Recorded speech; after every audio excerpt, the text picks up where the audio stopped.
People ask me what I said when I walked into that living room. If I screamed, if I threw something, if I lost my mind. I didn't. I didn't say much at all. But by sunrise the next morning, what I did to my son, most people would call it cold.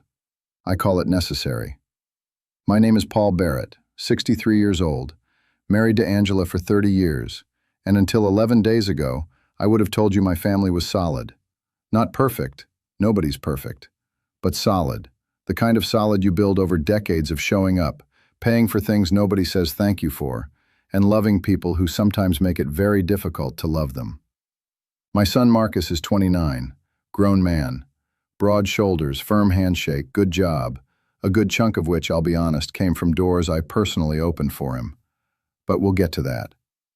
Marcus married into the Grant family about 2 years ago. His wife is fine, nice enough. But her father, Dale Grant, her mother, Patricia, the first time I shook Dale's hand, something in my gut said, "Watch this one." I shook it anyway, smiled anyway, because that's what you do when your son is in love. That was my first mistake. 11 days ago, I flew to Denver for a series of business meetings. Nothing unusual. I travel 4, maybe 5 times a year for work. Angela knew I was going. The whole family knew. What nobody knew, including Angela, was that my last meeting got canceled on day 10. I could have stayed, ordered room service, watched cable like a man with no responsibilities. Instead, I booked the first flight home. I didn't call ahead, didn't text. I wanted to surprise her. 27 years of marriage and I still liked surprising my wife. I landed, grabbed my bag, and drove myself home. It was a little past 3 in the afternoon on a Tuesday. Here's the first thing I want you to notice. Stay with me because the details matter. When I turned onto my street, I saw Dale's car parked outside my house. That silver Buick he loves like it's a personality trait, parked right there in my driveway like he paid the mortgage. That feeling in my gut came back. I told myself I was being paranoid. Maybe they just stopped by for lunch. Maybe Marcus had them over. People visit. It's normal. I was tired and reading into things. I parked, grabbed my bag, and walked to the front door. The house was loud. Not loud in a party way, loud in a layered way. Like 2 different worlds were happening under the same roof at the same time. From the back of the house, from the direction of the kitchen, I could hear laughter. Loud, comfortable, relaxed laughter. Dishes, conversation. The sound of people who had absolutely nowhere else to be and not a care in the world. And from the living room, silence. The wrong kind of silence. I pushed the door open and I saw her. Angela was on the floor, not sitting, not resting on the floor. Her back against the base of the couch, her legs out in front of her, and her right hand pressed underneath her nose. Her white blouse had a stain on it that I recognized immediately. Blood. Her eyes found mine the second I walked in. And I want to tell you something. I have seen my wife cry at commercials. I have seen her cry at other people's weddings. I have seen her cry because a song came on the radio that reminded her of her mother. In 27 years, I have never seen her look the way she looked at me in that moment. Like she had been waiting. Like she had been holding on. Like the moment she saw my face, something in her finally said, "Okay, he's here. You can let go now." That image sealed everything that came after. I did not panic. I want to be clear about that. I am not a man who panics. I dropped my bag, got down on one knee, and called 911. Right there, no hesitation. While the dispatcher walked me through keeping her calm and upright, checking her pulse and wiping blood from her face with my bare hand, I could still hear them from the kitchen. My 29-year-old son, Dale and Patricia Grant, laughing like they were at a dinner party, like nothing in the world was wrong. Like my wife wasn't 11 feet away from them bleeding on the living room floor. I want you to sit with that for a second, I really do. Because I had to. The paramedics arrived in 8 minutes. 8 minutes that felt like 8 years.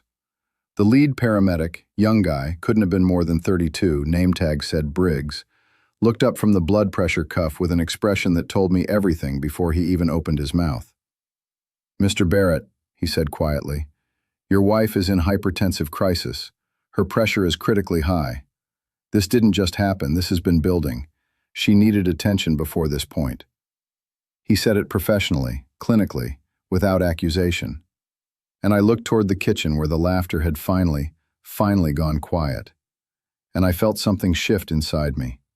Something that had been hot and frantic a few minutes ago went very, very still. Cold, actually. I held Angela's hand until they lifted her onto the stretcher. She squeezed my fingers. I squeezed back twice.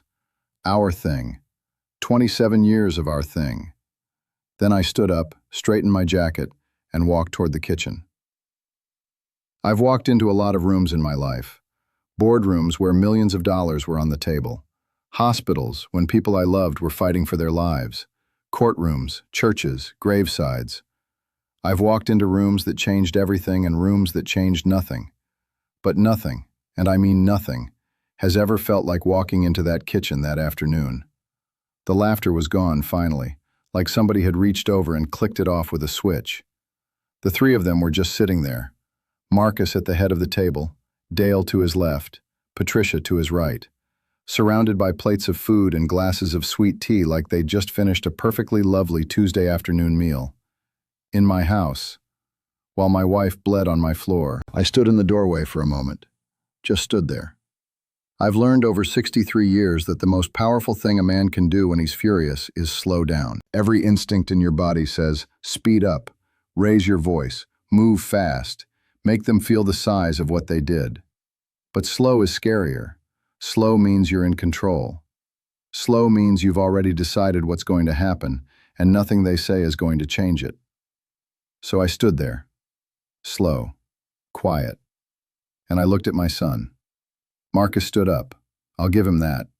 He stood up the moment he saw my face, which tells me somewhere in that 29-year-old brain of his, he already knew. Dad, he started. I held up one finger, just one. He stopped. I turned to Dale first. Get out of my house. Dale blinked. Patricia put her sweet tea down. Marcus opened his mouth. I'm not talking to you yet, I said, still calm, still slow. Dale tried to be reasonable, tried to be the measured adult in the room. Paul, I think if we all just take a... Dale, he stopped. I didn't ask for a breath. I didn't ask for a conversation. I asked you to leave my house. And I'm only going to say it one more time. Patricia touched Dale's arm and gave him the look that wives give husbands when they're saying, not now, not here, let's go. Dale got up slowly, the way men do when they want you to know they're leaving by choice, not by instruction. As they passed through the living room on their way to the door, they saw her. Angela on the stretcher now, oxygen mask over her face, IV line in her arm. Briggs and his partner working efficiently around her. Patricia stopped walking. Her hand went over her mouth. Dale went completely still, and I watched them look at my wife, at the blood still faint on her collar, at the way her eyes were closed, at the tubes and the equipment, and I watched the color drain out of both of their faces. Good. I needed them to see that. I needed that image burned behind their eyelids. They left without another word. The front door clicked shut behind them. Suddenly the house was very, very quiet. Just me and Marcus. He was still standing at the kitchen table, hands at his sides, jaw tight. He had his mother's eyes, always had. And right now those eyes were doing that thing where they couldn't quite decide whether to be defensive or ashamed. I walked back into the kitchen slowly and sat down right across from where he was standing. Sit down, Marcus. He sat. Talk. And I want all of it. He exhaled, ran a hand over his face, and then he started. And here's where I need you to really stay with me, because what came out of my son's mouth in the next 4 minutes rearranged everything I thought I knew about that afternoon.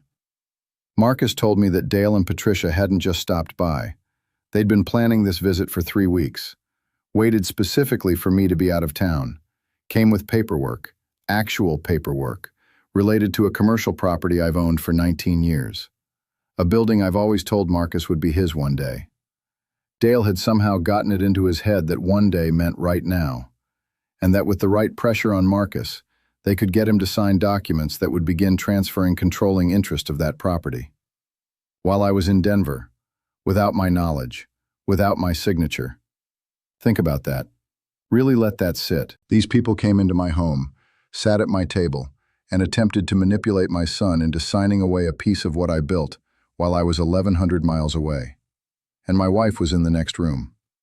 I kept my face completely still. Inside, different story entirely. "And your mother," I said quietly. "Where does she come in?" Marcus looked at the table. "She overheard," he said. "She came into the kitchen about 40 minutes after they arrived. She heard what Dale was saying and she wasn't having it, Dad. You know how she is. 27 years, I know exactly how she is. She told Dale directly that the property wasn't mine to sign, that you hadn't agreed to anything, that they were out of line coming here like this. Dale tried to talk over her and she got loud. Mom got loud and Dale got loud and it went back and forth for a few minutes and then she stopped." He paused. "She said her head was pounding, that she was feeling dizzy. She excused herself and went to the living room. And I thought—" He stopped again. "I was going to check on her. Dale started up again and I got pulled back in. And I got pulled back in. And I got pulled back in." He couldn't finish the sentence. He didn't need to. "Stop here a moment. You just watched a man hold everything in, and then quietly, methodically, dismantle every door he'd kept open for his son. Most men in that room would have exploded, screamed, confronted, and woken up the next day with nothing changed. Paul didn't explode. He decided. There is a profound difference between the two. Financial planning for retirees was built for exactly this, so that when the moment comes, you know what to cancel, in what order, with what legal protection, so that what you built stays yours. 5 spots at the lowest price this material has ever had. The 6th pays full price. The link is in the first pinned comment, right now, before you continue. I sat with everything he'd just told me for a long moment. The kitchen was so quiet I could hear the paramedics talking in low voices in the next room, the sound of the stretcher wheels on my hardwood floor. Then I said, "So let me make sure I understand you correctly." My voice was different now. Even Marcus noticed. I saw him straighten slightly in his chair. "Your mother told your father-in-law in her own home that he was out of line. He talked over her. It escalated. She told you she didn't feel well, and you went back to the kitchen." Marcus said nothing. "You went back to the kitchen," I repeated. Not a question, just the fact of it, sitting between us on the table like something neither of us could move. "Dad, I didn't know it was—" "Marcus," he stopped. "She has high blood pressure," I said. "She has had high blood pressure for 6 years. You have known that for 6 years.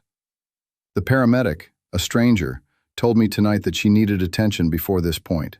A man who has never met your mother in his life understood the urgency.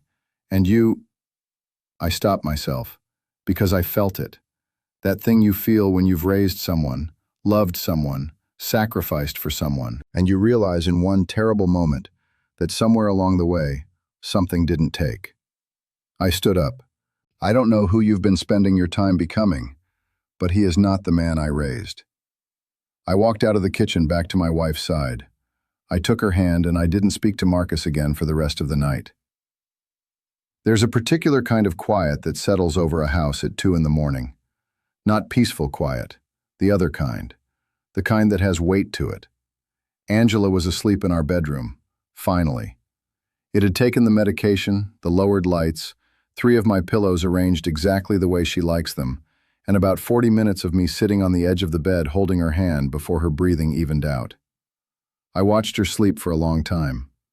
I thought about 30 years. I thought about the woman who married me when I had more ambition than money, who worked beside me when we were building everything from scratch, who raised our son with more patience than I ever had, more grace than he deserved, and more love than either of us probably recognized in the moment. I thought about her on that floor, and then I stopped thinking and I started moving. I went to my desk in the study, sat down, opened my laptop, and went to work. The first call was to the bank. Yes, at 2 in the morning. Marcus had been an authorized user on my primary credit card for 6 years. 6 years of charges I never questioned, never audited. Gas, groceries, dinners, subscriptions. That weekend in Nashville he called a work trip that I'm fairly certain involved neither work nor a spreadsheet. Removed. Less than 4 minutes.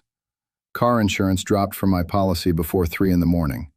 The apartment took a little more. I'd co-signed Marcus's lease 2 years ago. Good building, good neighborhood, the kind that requires a co-signer with a certain kind of credit score. Mine. I called his landlord at 7 in the morning. Man named Gary. Good guy.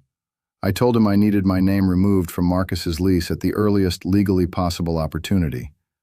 Gary paused. Everything okay, Paul? Everything is being handled, Gary. Thank you for asking. Every first of the month, quietly, without announcement or conditions, I'd been transferring money into Marcus's personal account. It started when he was getting on his feet after college. Then it became habit. Then it became something neither of us ever discussed. I logged in at 3:15 and canceled the recurring transfer. Not paused, not reduced, canceled. I sat back in my chair for a moment after that one, because that transfer represented something beyond money. It represented a version of my son I'd been quietly funding, a comfort level, a cushion, a safety net that had maybe, possibly, allowed him to make the kind of choices a man makes when he knows somebody will always be there to catch him. Not anymore. Then came the calls I'm not going to apologize for. Over the years, I'd made introductions for Marcus, opened doors, called in favors. There's a certain kind of currency that takes decades to build, and it lives entirely in other people's trust. I'd spent some of mine on my son, gladly, proudly. I spent the early hours of that morning taking it back. I called men I've known for 20, 25 years. I was honest without being dramatic.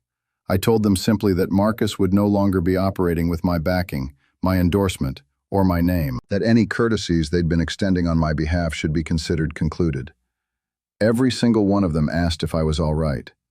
Every single one of them respected the call without pressing for details. That's what 63 years of integrity gets you. By 5 in the morning, the streaming accounts were gone. I had a locksmith booked for 7:30. I made myself a cup of coffee, stood at the kitchen window, and watched the sky go from black to gray to that particular shade of pale blue that means morning has decided to show up, whether you're ready for it or not. I thought about Dale Grant sitting in his house right now, probably not sleeping either, probably wondering what comes next. He should wonder, because the property he came to my house to manipulate my son into signing, I'd already called my attorney at 6 in the morning. The message was simple. I need to restructure the documentation on the Barrett Street property. I want it ironclad, I want it airtight, and I want it done this week. Dale Grant would never, not in this lifetime or the next, get within legal reach of anything I built. Marcus showed up at the house at 9 in the morning. I watched him from the upstairs window. Saw him walk up to the front door with his shoulders set the way he sets them when he's preparing himself for a hard conversation. Watched him reach into his pocket for his key. Watched him try it. Watched him try it again. Watched him stand there for a moment, perfectly still, beginning to understand. He knocked. I didn't answer. He knocked again. Nothing. He called. His phone showed no service. He stood on that porch for a long moment, looking at the door like it might change its mind, then walked to the neighbor's house, the Petersons. And I saw Barbara Peterson hand him her phone with the concerned expression of a woman who doesn't know what's happening but can feel that it's serious. My phone rang. Barbara's number. I picked up. There was a brief silence. Then his voice was different. The defensiveness was gone. What was left underneath it was something raw, something younger, something that reminded me painfully of the boy he used to be. I let him have his silence. Then I said, "You let your mother lay on that floor, Marcus. You knew her condition. You knew what stress does to her body. And when she needed you, her son, you chose to go back to that table." He didn't speak. I could hear him breathing. "I love you," I said. "I will always love you. But love is not the same as access. And right now, every door I've kept open for you is closed." Silence. Longer this time. "For how long?" he asked, quietly. "Until you've become the kind of man who doesn't need me to answer that question for him." I hung up. I walked back to the bedroom. Angela was awake, sitting up against the pillows, morning light across her face, looking tired but present. Herself again. My wife again. She looked at me for a long moment. "Is everything okay?" she asked softly. I sat beside her, took both her hands in mine, looked at her, really looked at her. The way you look at someone when you almost lost them and need a moment to be grateful that you didn't. Everything, I said, is handled. She searched my eyes. Then slowly she nodded and she leaned her head on my shoulder. Outside, my son was sitting on the Petersons' front step with a dead phone and a declined card and a key that no longer worked, surrounded by the echo of every comfort I'd quietly built around him. Inside, I held my wife's hand, and for the first time since I walked through that front door, I exhaled. Some people will listen to this and say I was too hard on my son, maybe. But I watched a paramedic, a stranger, treat my wife's crisis with more urgency than the man I raised. And I decided that night that the greatest act of love I had left for Marcus wasn't to keep the doors open. It was to finally let him feel what it costs when they close. He'll either grow from it or he won't. But Angela is alive. She is safe. She is home. And that is the only thing that matters. Paul Barrett, 63 years old. Take care. See you next episode. Where are you watching from? Drop your city in the comments.